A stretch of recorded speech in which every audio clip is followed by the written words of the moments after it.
Hi everyone, in front of me I've got Motorola Moto E14 and let me share with you how to check for the software updates on this device.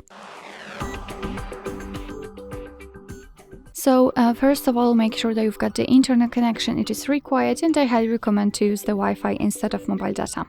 Then we can enter the settings. And in this general list we have to scroll down to the very bottom to find this option, System Updates. Let's tap on it. Then let's tap on Check for Updates, and as you can see, your device will check for the updates.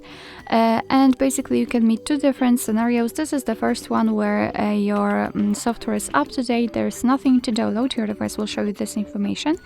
And the second scenario is where your device will actually find the update.